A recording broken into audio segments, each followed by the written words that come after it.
माधोपुर गांव हर जगह चर्चा में बना हुआ था, और होता भी क्यों ना, जिस तरह से उस शेर ने अपने जान पर खेलते हुए जंगल से उस दैत्य को भगाया था, आसपास के जंगलों में उसकी बहुत चर्चा हो रही थी।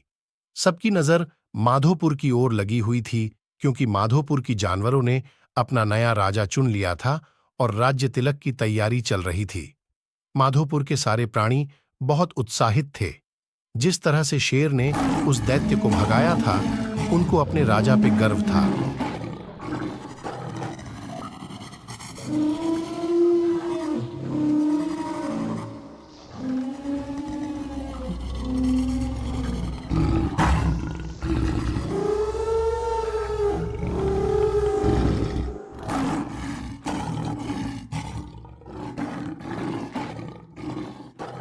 वह थोड़ा शर्मिंदा तो थे कि कैसे उन्होंने अपने राजा पे अविश्वास जता के उस बंदर को अपना राजा बनाने के लिए सोचा था।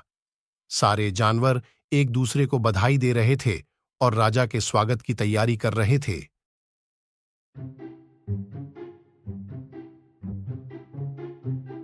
वहीं दूसरी ओर बंदर, मगरमच्छ और लोमड़ी एक दूसरे पर आरोप लगा रहे थे। कोई कह रहा था कि उसकी गलती है, तो अगला कह रहा था कि उसकी गलती है। हर कोई एक दूसरे की खामियां गिनवा रहा था।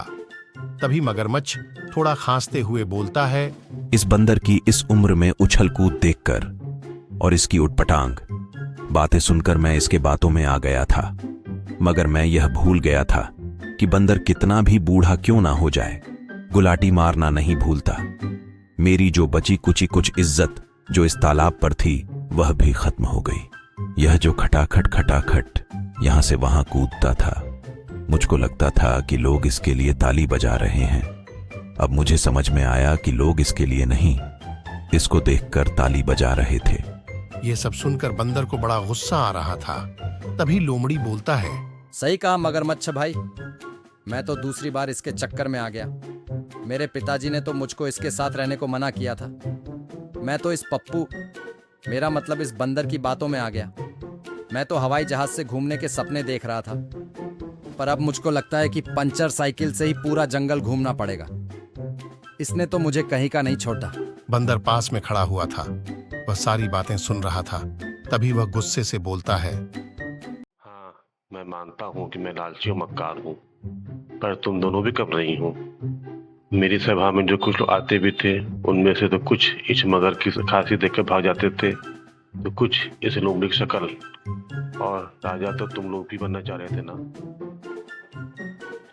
इस खांसी वाले मगर के तालाब में इतना पानी नहीं है जितना इसके नकली आंसू हैं।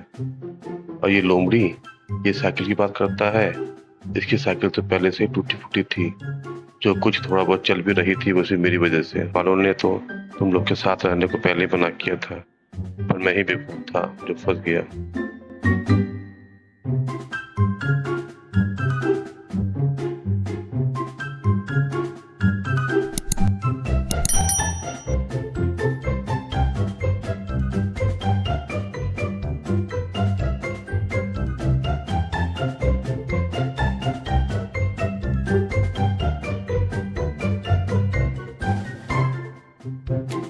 इधर ये सारे आपस में लड़ रहे थे, उधर गौरी की सभा में अन्य जानवर बैठे थे।